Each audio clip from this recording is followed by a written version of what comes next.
Hello all, welcome to English Honors classes. My name is Ashutosh Dutt Mishra and this lecture is on a great Sanskrit drama that is Abhigyan Shakuntalam. तो जैसा कि आपको पता है कि Indian classical literature में you have to study 4 dramas in which one of the drama is Abhigyan Shakuntalam by Kalidas. You have to study the English translation of Abhigyan Shakuntalam titled as The Loom of Time by Chandra Rajan. So before we proceed further, let me just share the slides with you. So I hope the screen is visible to you. The title of the paper is Indian Classical Literature and the course code is MJC01 for all the state universities of Bihar, and for IGNOU the course code is BGC101. तो जैसा आपको पता है कि अभिज्ञान शकुंतलम संस्कृत का एक drama है और इसका जो इंग्लिश ट्रांसलेशन है which is the loom of time, यही हमें पढ़ना है. This is our introduction class. In this class I am going to give an overview of what we are going to study in this particular drama Abhigyan Shakuntalam. So the class is divided into 5 sections, or we can say that 5 topics. The first topic is Introduction to Indian Aesthetics. The second one is the overview of Kalidas, or Kalidas and overview. The third topic is analysis of the text of Abhigyan Shakuntalam. Fourth is character analysis. And fifth is critical perspectives. So basically what you need to understand is I am going to provide almost 2 lectures on each of these topics. So before going to read Abhigyan Shakuntalam or to start learn about Abhigyan Shakuntalam, we need to have a basic understanding of Indian aesthetics. We also need to understand the particular author, the particular dramatist Kalidas, his life and his works.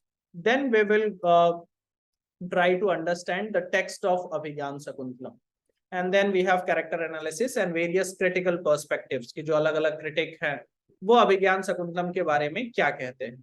So these are the things that we are going to cover in this particular lecture series. Now moving forward, the first lecture is about Introduction to Indian Aesthetics. So Introduction to Indian Aesthetics में we will try to cover 3 topics. The first one is story outline, the second is drama or Sanskrit drama, and the third topic is difference between Greek drama and Sanskrit drama. आप अगर इसको पढ़ना शुरू करें अभिज्ञान शकुंतलम को, तो Indian aesthetics पढ़ने से पहले भी आपको स्टोरी आउटलाइन के बारे में जानना जरूरी है. Before knowing the outline of the story, it will not be possible to understand either the aesthetics part or what drama is or what are the influence of Greek on Sanskrit drama. So the first thing that we will cover in this lecture is the outline of the story. So let's move forward. Story outline के लिए मैंने आपको यहाँ पे जो भी characters हैं इस पर्टिकुलर ड्रामा के स्टोरी में उनके नाम यहाँ पे लिख रखे हैं. The first character is sage Vishwamitra और the rishi Vishwamitra. The second character is Menaka. The third is Shakuntala. Fourth is king Dushyant. Fifth is Kanva, वो भी एक ऋषि थे.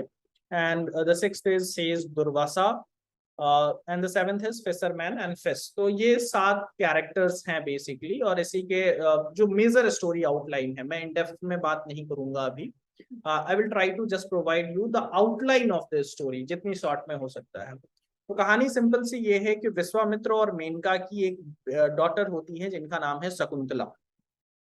कुछ रीजंस की वजह से शकुंतला की जो अपब्रिंगिंग है वो विश्वामित्र और मेनका के यहाँ नहीं होती है, वो ऋषि कण्व के यहाँ होती है. So Shakuntala was brought up by, और जो आप ये कह सकते हैं कि उनका जो लालन पालन पोषण हुआ था वो ऋषि कण्व के द्वारा हुआ.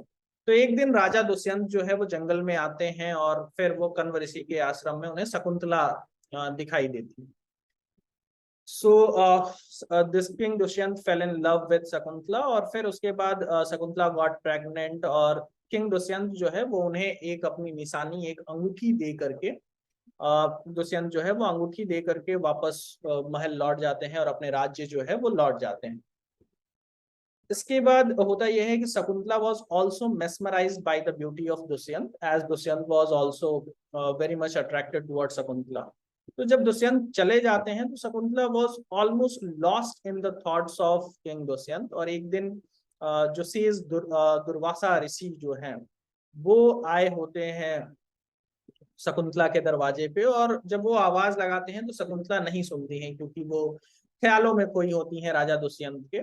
और इस वजह से ये जो ऋषि हैं वो क्रुद्ध हो जाते हैं, क्रोधित हो जाते हैं, और वो शकुंतला को एक श्राप देते हैं कि तुम जिसके भी ख्यालों में खोई हुई हो, you are that person is not going to remember you, वो व्यक्ति आपको याद भी नहीं रखने वाला है। शकुंतला इस बात से बहुत दुखी हो जाती हैं, वो ऋषि से क्षमा प्रार्थना करती हैं, और फाइनली जो ऋषि हैं वो उस श्राप में थोड़ा सा चेंज करते हैं। और जो चेंज है वो सिंपल सा ये है कि उस व्यक्ति को तुम याद आ जाओगी अगर उसने जो अंगूठी दी है या जो निशानी उसने तुम्हें दी है, अगर वो जब वो देखेगा तभी वो तुम्हें याद कर पाएगा। तो ये चीजें जो है वो इस कहानी में होती हैं। कहानी अगर हम आगे बढ़ाएं तो उसमें फिर होता यह है कि शकुंतला उस अंगूठी को लेकर के राजा के महल की तरफ जा रही होती है। अनफॉर्चुनेटली वो जो रिंग है वो उनसे एक नदी में गिर जाता है और वो एक मछली निगल लेती है। So she lost the ring which king Dushyant has given. तो वो रिंग जो है वो भूल जाती हैं, और उसके बाद होता यह है कि वो अंगूठी एक फिशरमैन को मिलती है। शकुंतला जब दुष्यंत के यहाँ जाती हैं तो दुष्यंत उन्हें नहीं पहचानते हैं। एज जो श्राप था वो एक्टिव था एक तरीके से आप कह सकते हो। हालांकि किंग दुष्यंत शकुंतला को महल में रहने की जगह दिलवा देते हैं, but he did not recognise Shakuntala. उसके बाद उस फिशरमैन को अंगूठी मिलती है, तो एक दिन राजा के आदमियों को वो फिशरमैन दिखता है। राजा के जो सिपाही है वो उस अंगूठी को पहचान लेते हैं, और फिर फाइनली उस फिशरमैन को पकड़ के राजा के पास लाते हैं। उनसे लगता है कि वो चोर है, बट फिर जब राजा वो अंगूठी देखते हैं तो उन्हें सब कुछ याद आ जाता है, और एक हैप्पी एंडिंग पे ये कहानी जो है, ये ड्रामा जो है वो खत्म हो जाता है। सो this is the basic story outline. इसके अलावा भी बहुत सारे इंसिडेंट्स हैं इस स्टोरी में which we will try to analyse when we start the lectures, the analysis of the text, but outline के रूप में आपको इतना जो है वो पहले से पता होना चाहिए। Now we will try to understand after all what drama is. Drama है क्या? मैंने ब्रैकेट में लिखा हुआ है performative social activity, it's not society. ये थोड़ा सा मिसप्रिंट, मतलब मिस्टेक है, मे बी मुझसे हुई है। तो ये परफॉर्मेटिव सोशल एक्टिविटी है, इसको आप एक्टिविटी ही समझे। देखो ड्रामा को लेकर के हम क्या समझते हैं कि something which is written in the form of dialogues is drama. But सिर्फ written in the form of dialogue वाला चीज नहीं है। परफॉर्म जो ड्रामा किया जाए, when drama is performed it is generally called play. तो जब परफॉर्मेंस की बात हो जाए, जो परफॉर्मेटिव सोशल एक्टिविटी हो, वो ड्रामा है। And it is not only about the dialogues, it contains gestures, it contains movements, it also contains facial expression, the background landscape, the music, the stage. तो ये सारे जो चीजें हैं, it is not only about the dialogues, that is the primary thing that you need to understand about drama. जब भी आप drama की बात करते हैं तो आपको ये समझना होगा कि ये सिर्फ डायलॉग्स के बारे में नहीं है। जो भी एक्टर उस ड्रामा को परफॉर्म कर रहा है, राइटर ने तो डायलॉग्स लिखे हैं, तो वो उस जेस्चर्स भी उस ड्रामा का पार्ट है। वो जो मूवमेंट्स है उसके, वो भी, जो उसका फेशियल एक्सप्रेशन है, it is also the part of drama. जो बैकग्राउंड यूज किया जा रहा है, जो लैंडस्केप यूज किया जा रहा है, everything is the part of that particular drama.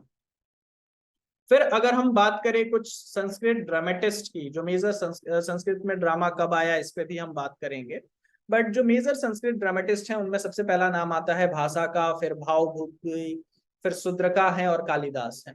The latter two are prescribed in your syllabus. Shudraka का मृच्छकटिका भी आपको पढ़ना है, और कालिदास का अभिज्ञान शाकुंतलम जो हम लोग कवर करेंगे। तो ये दो राइटर्स जो हैं ये पहले से मेंशन्ड हैं, आपके सिलेबस के पार्ट हैं। भाषा और भावभूति के बारे में भी हम थोड़ा थोड़ा समझ लेंगे। तो ये मेजर संस्कृत ड्रामेटिस्ट हैं। शुरुआत में संस्कृत ड्रामा की जो शुरुआत हुई वो माना जाता है कि 1500 से 1000 BCE के आसपास हुई। BCE refers to before current era, which is a more secular way to define BC, before Christ की जगह अगर आप बिफोर करेंट एरा का इस्तेमाल करें तो वैदिक पीरियड चल रहा था, उसी समय समझा जाता है कि संस्कृत ड्रामा का ओरिजिन हुआ होगा। And whatever the information that we receive about Sanskrit drama, is basically from a book named नाट्य शास्त्र. भरत मुनि हैं एक इसके राइटर, उन्होंने ही ड्रामा के बारे में आपको बहुत सारी जो चीजें हैं वो बताई. नाट्य शास्त्र में, नाट्य शास्त्र उनकी एक किताब है जिसमें भरत मुनि ने जो है वो जो फर्स्ट सेंचुरी में आई, एक्चुअली थर्ड, आप कह सकते हो कि जो थर्ड CE, तो इसमें ये किताब जो है वो पब्लिश हुई, Natya Shastra, in which he talks in detail about the origin of dramas, about the Sanskrit drama, क्या क्या ड्रामा होता क्या है, उसमें कौन कौन सी चीजें होनी चाहिए. It is just like the works of Greek classics के ड्रामा के बारे में, जैसे अरिस्टोटल ने पोएटिक्स लिखा, सिमिलरली वी हैव नाट्य शास्त्र बाई भरत मुनि. कुछ लोग मानते हैं कि ग्रीक का इन्फ्लुएंस जो है वो रहा, मतलब संस्कृत ड्रामा पे, बिकॉज जो ग्रीक ड्रामास का इन्फ्लुएंस है वो संस्कृत ड्रामा पे भी रहा. Some critics also believe that कि Sanskrit drama was influenced by Buddhist and Jain tradition. तो इन सारी चीजों को हम समझने की कोशिश करते हैं. पहली चीज, अब यहाँ से थोड़ा सा ध्यान से सुनिएगा, because in the slides not each and every information is available. So क्या क्या बहुत सारे सिमिलैरिटीज हैं और साथ ही साथ डिफरेंसेस भी हैं संस्कृत ड्रामा और Greek drama. So I will try to clarify those differences. देखिए पहली चीज क्या है, सिमिलैरिटी क्या है, पहले इसको समझते हैं. संस्कृत ड्रामा में क्या क्या होता था जो ग्रीक ड्रामा में भी एग्जिस्ट करता था. सो जो पहली सिमिलैरिटी है वो है कि जो प्लॉट है संस्कृत ड्रामा का वो हिस्टोरिकल और मिथिकल फिगर पे ही बेस्ड होता है. इन Greek drama also the plot is primarily centred on historical and mythical figures. तो ये पहली सिमिलैरिटी है. दूसरी सिमिलैरिटी की अगर हम बात करें तो ग्रीक ड्रामा भी एक्ट और सीन्स में डिवाइडेड होता था, और जो संस्कृत ड्रामा है वो भी एक्ट और सीन में डिवाइडेड होता था. कोरस का इस्तेमाल, कोरस एक ग्रुप ऑफ सिंगर्स होते हैं जो स्टोरी के बारे में आपको नरेट करते हैं, ऑडियंस से डायरेक्टली इंटरेक्ट करते हैं सॉन्ग के फॉर्म में. ड्रामा की वो सारी चीजें जो स्टेज पे परफॉर्म करके नहीं दिखाई जा सकती, या कुछ एक उनको अगर कमेंट ऐड ऑन करना है तो वो कोरस के फॉर्म में यूज किया जाता है. कोरस का कॉन्सेप्ट आपको संस्कृत ड्रामा में भी मिलता है, and this concept we can easily recognise in Greek drama as well. फिर डेवलपमेंट ऑफ स्टॉक कैरेक्टर्स जो हैं वो भी संस्कृत और ग्रीक ड्रामा दोनों में मिलता है.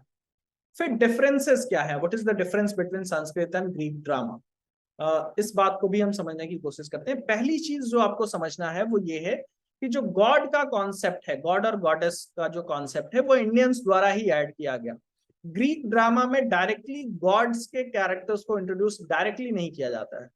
So the first difference that we can identify is the use of god and goddess. Sanskrit drama जो ग्रीक ड्रामा से कैसे अलग. दूसरी चीज जो ये है कि tragedy is absent in Sanskrit drama. अगर आप ग्रीक ड्रामा पढ़े ना तो वहां आपको ज्यादातर ड्रामा जो है वो ट्रेजेडी ही मिलेंगे. In fact, the Greek dramatist prefers or believes that tragedy is a superior form of art. यहाँ पे आपको संस्कृत ड्रामा में ट्रेजेडी बहुत कम मिलेगा, बिकॉज इसके रीजंस हैं जो मैं आगे चल के एक्सप्लेन करूंगा.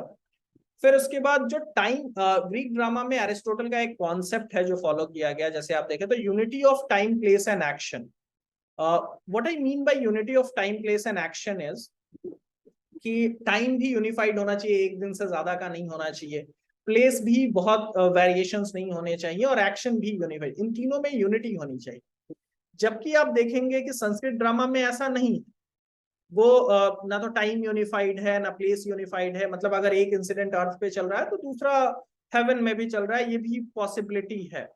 जो बैक एंड फोर्थ वाला जो सिस्टम है वो भी है कि टाइम फ्रेम भी, मतलब अभी की करंट का सिचुएशन दिखा रहे हैं, फिर जो स्टोरी है वो फ्लैशबैक में जा रही है या फिर बहुत आगे चली जा रही है. तो ये जो टाइम फ्रेम का है ये यूनिफाइड नहीं है संस्कृत ड्रामा.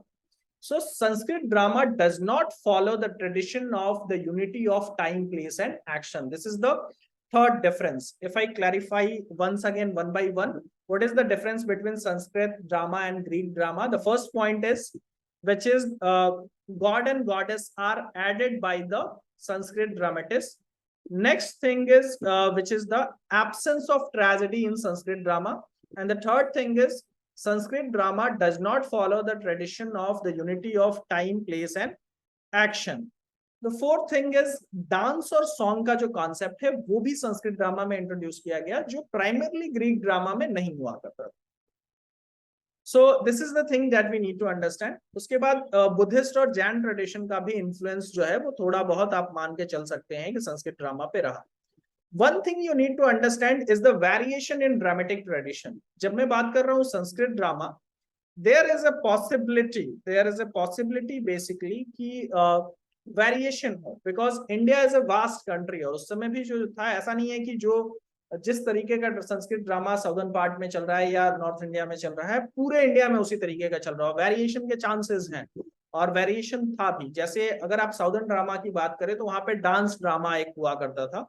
फॉर एग्जाम्पल कोडियाटम नाम का एक डांस ड्रामा हुआ करता था, जिसको आप जो केरला में हुआ करता था, जबकि सारे संस्कृत ड्रामा ऐसे पर्टिकुलरली डांस ड्रामा नहीं होते थे।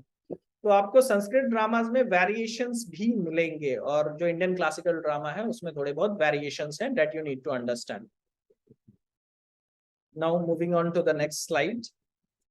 नाट्य शास्त्र जो भरत मुनि ने लिखा है उसमें पर्पस ऑफ ड्रामा क्या है ये भी बताने की कोशिश की गई है, कि after all what is the purpose of drama according to Natya Shastra, कि आखिर ड्रामा का पर्पस क्या है, what is the purpose of drama. तो एक चीज, before reading all these 6 aspects जो आपको दिख रहे हैं, the first one is entertainment, the second one is pleasure, the third is instruction, fourth is wealth, fifth is justice and sixth is spiritual liberation. मैं एक चीज क्लियर कर दूं, जैसे अगर आप ग्रीक ड्रामा की बात करो ना, तो उधर वहां भी एक चीज कहा जाता है कि जो ड्रामा का पर्पस है वो है to teach, to persuade and to delight, या to persuade, to teach and to delight. पहला चीज कि ड्रामा कन्विंसिंग हो, परसुएड कर सके, जो भी आपको दिखाया जाए वो आपको ऐसा लगे कि ये रियलिटी है, तो परसुएडिंग कैपेबिलिटी उसमें होनी चाहिए, कन्विंसिंग कैपेबिलिटी ड्रामा में होनी चाहिए। ये पहली चीज बताइएगा, मैं ग्रीक के बारे में बता रहा हूँ। दूसरी चीज जो है वो टू परसुएड, टू टीच, उस ड्रामा से आपको कुछ ना कुछ सीख मिलनी चाहिए, तो ये टीचिंग वाला पोर्शन भी होना चाहिए। And third thing is delights, वो टीचिंग प्रीचिंग्स नहीं हो जानी चाहिए, या प्रॉपर ऐसा नहीं हो जाना चाहिए कि आपको वो बोरिंग लगने लगे। आपको उसे देख करके आनंद की अनुभूति हो सकती है, या मतलब डिलाइट आप फील कर सके, एंटरटेनमेंट आपका होना चाहिए। तो जो नाट्य शास्त्र में भी जो बताया गया है, अगर आप देखें तो entertainment and pleasure are almost the same thing, कि जो वहां डिलाइट की बात की जा रही है, आप कह सकते हैं एंटरटेनमेंट एंड प्लेजर, यहाँ पे ये दो। इंस्ट्रक्शन वाला जो बात है वो टीचिंग वाली बात है, तो ये तीसरा।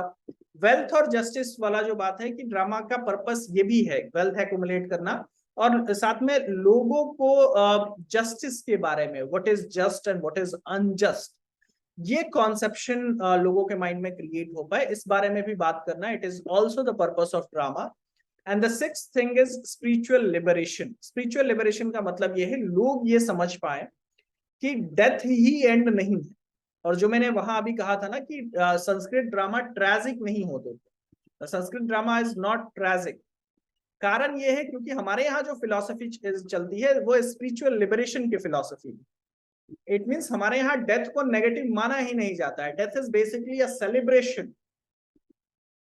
Death is not the end, actually it's a new beginning, कि जो आत्मा है वो नहीं मरेगी, आप एक नई शुरुआत जो है वो करेंगे।